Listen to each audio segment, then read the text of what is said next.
Hey guys, welcome back to our very last lesson on Rome. Today we're going to be talking about the legacy of Rome. What did they leave us? And like I've told you several times, I believe this is the most important because it's the most relevant to us.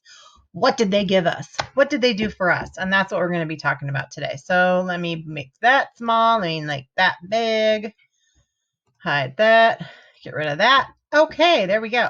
So, our learning target today, I can describe the advancements of Rome that are still important today. All right. So, let me move my face. There we go. Okay. Making that big. All right. So, one thing that they had was a great economy. Farming was the most important part of the empire's economy. The industry, they had industry with pottery makers, weavers, jewelers, and some cities became centers for glass making, bronze, and brass. And back there, you see a wonderful collection of some of their pottery. I could have put many pictures back there. They have beautiful jewelry, glass, all that stuff is really pretty, but I just really liked that pottery back there. That was pretty. So, traders came from all over the world to different ports in Italy. And again, it connected to the Silk Road. So they brought in silk from China, remember, because that's their big commodity. If you remember China, we talked about this silk, how it was really important. It was one of their big trade secrets. So it still is during this time. Spices from India, tin from Britain, lead from Spain, and iron from Gaul, which is, again, France. One of the big things with Rome is its roads. So they had a good transportation system which helped trade grow. And I told you guys before, they had really advanced roads. They built roads all over their empire. Remember how big it is? It's huge. And they built 50,000 miles of roads across all their empire, which all of them lead back to Rome, which is where we get that saying, all roads lead to Rome. That's where it came from. They built their roads in layers, as you can see in this picture, which made them super strong. They had irrigation and draining. So you can see right here, the water would drain into these ditches and drain away a lot like what we have today, so the water doesn't pool on top of the streets. They did this to make trade easier, and especially for their traveling armies, so they wouldn't have to walk in the dirt and the mud and the muck. But their roads still last to today. And at the very beginning, I'll go back a little bit so you can see. Go back through all this. This is a leftover remnant of the Roman roads. Still there today. They have them all over the place. Go through all this again. Okay. The Roman Navy kept pirates off the Mediterranean Sea, which meant the merchant ships were safer. They actually could get around without having to worry about being raided by these pirates. By AD 100, everyone across the whole empire, huge empire again, had a common currency. And they used money, which was in the form of coins. And we talked about like how, the last in the fall of Rome, how they tried to make all these extra coins. But the money that they put in made trade easier because you could go to any place in the empire and trade with people with the same coins. It's a lot the same reason why Europe has used the EU, their European Union money, to make trade easier. So it's accepted everywhere in Europe. Same thing. The Romans made a system of weights and measures, and I've said several times to you as we've gone through these units how weights and measures help you make sure that you're getting the same amount when you buy something. We use it today when you go to the store and you buy a pound of apples, you know exactly how much a pound is. It's going to be the same no matter what store you go to. So they used a system of weights and measures so people knew exactly how much they were buying and selling, making it very fair. Romans had some great architecture, and much of which we use today. They used a Greek style of columns. They used the real fancy Corinthian style columns mostly, but they got those from Greece. But again, we use them today.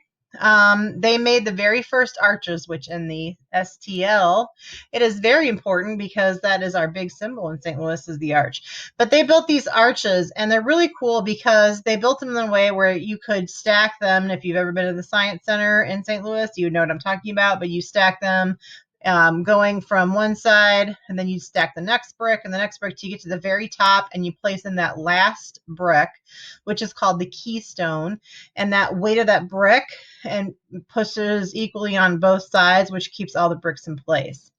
So those birch arches were used in their bridges, was used in their buildings, such as the Colosseum, and is used in aqueducts. They put these rows of columns together to make a vault. So they had the very first curved ceiling. If you're familiar with the Sistine Chapel, kind of curved ceiling that was painted very pretty.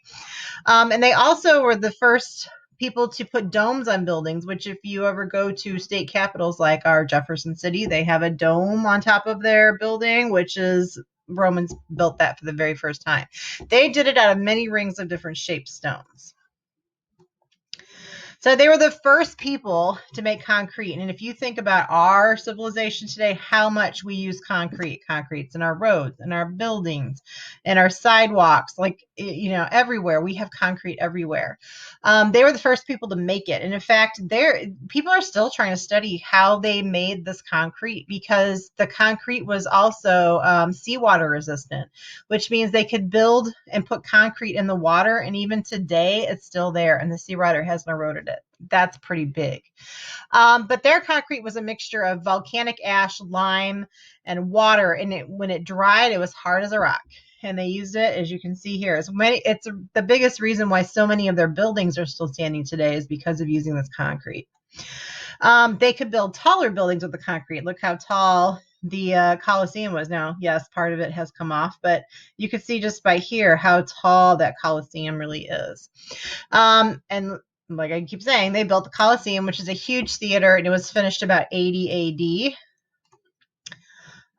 And also in Roman architecture, they built a Pantheon, which I had in different pictures before. It looks a lot like kind of like the Parthenon in Greece, except instead of a flat top, it has a top like an A-frame. But it's a temple. It also has a domed roof that was built for Rome's gods. They also built aqueducts, and the aqueducts were a huge Greek achievement. I'm sorry, not Greek, Roman. It was a huge Roman achievement, and it's used in other civilizations. It's even used in our civilization. In California, they have aqueducts. Aqueducts are long stone channels that naturally bring water from faraway sources to another place. And the way they built it, it's built on a slight decline. So when the water comes in, the gravity just naturally pulls it down. They use that to make their fountains run, for their baths and everything like that in Rome. So very, very big deal. Engineers are the ones that built that. They made sure there was a steady flow of water. And you can see an aqueduct back here. So the water would run across the top of this. Even though you can't tell it's on a slight decline, so the water would just go down. All right. There's many other inventions they had. Some extra things that are going to be in your notebook. Livy, the historian that wrote down a lot of Rome's events. Ptolemy, who studied the planets and stuff like that. Theater. Rome had theater just like Greeks did. They were big into the comedies. They had all male actors just like Greece did, but they wore masks over their face when they acted, and a lot of that was to help, entertain the crowds. They had the big gladiator fights. The most famous of those, again, was Spartacus. So they had those gladiator fights for entertainment of the crowds at the Colosseums, but this isn't the only Colosseum that existed. They had them in other places. So again, Rome gave us a lot of great achievements, and just taking away some of their inventions, we also have their contributions in law and I'm sorry, I can hear my family chatting in the background. It's getting me all. But law and majority rights, minority rule, and their republic being a form of government, which is what we use today, also contributed by Rome. So again, Rome was great. We have a lot of great things from Rome. So I'm going to put this video right here on the top 8 Roman inventions. It goes through a little bit more, and like I told you, it talks about bound books, which I talked to you about yesterday when we talked about books being, or 2 days ago, when we talked about books being contributed in the time of Augustus. So I'm going to link this video down in Google Classroom. Watch this if you're at home, and if you're in class, we'll watch it together. Great video, and I hope you have a great day. Make good choices. Have a good night. Bye.